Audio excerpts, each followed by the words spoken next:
నాగశ్విన్ గారు హాయ్. ఇక్కడ hi sir, ఈ సినిమాలో వైజయంతి మూవీస్లో అవడే సుబ్రహ్మణ్యం దగ్గర నుంచి యాక్ట్ చేసిన వాళ్ళు అందరూ ఉన్నారు. నాని, నవీన్ పోల్శెట్టి ఎందుకు లేరు? One question.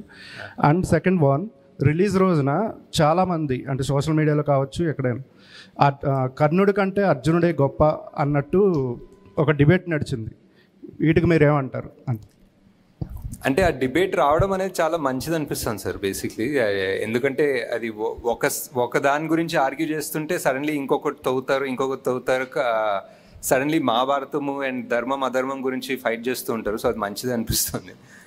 And Nani Naveen ఈ సినిమాలో ఈ పార్ట్లో కుదరలేదు, బట్ డెఫినెట్లీ ఎక్కడ ఛాన్స్ దొరికితే అక్కడ పెట్టేస్తాను సార్.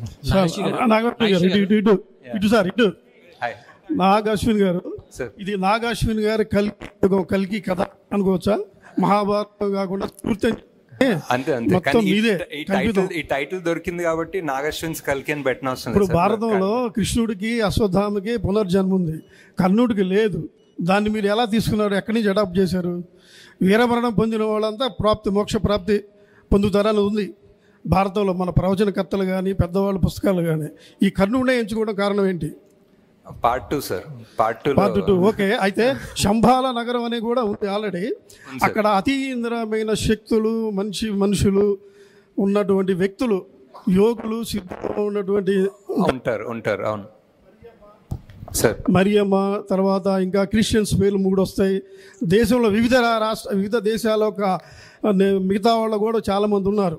టిబెటియన్స్ కానీ రకరకాల కానీ వీళ్ళందరూ అసలు ఎందుకు పెట్టడం కారణం ఏంటి? అంటే నాకు శంబాలా అనే కాన్సెప్ట్ చాలా ఇంట్రెస్టింగ్ ఎందుకు అనిపిస్తుంది అంటే సార్, శంబాలా అనేది మనం అనుకుంటాము అండ్ మన కల్చర్లో, మన హిందూ రిలీజియన్లో ఉంది, టిబెటన్లో ఉంది. టిబెటన్స్ కూడా శంబాలా అంటారు, షాంగ్రిలా అంటారు. పర్షియన్ రిలీజియన్లో వాళ్ళకు ఒక సిమిలర్ ఐడియా ఉంది. వాళ్ళకు కూడా సేమ్ ఒక హిడెన్ ప్లేస్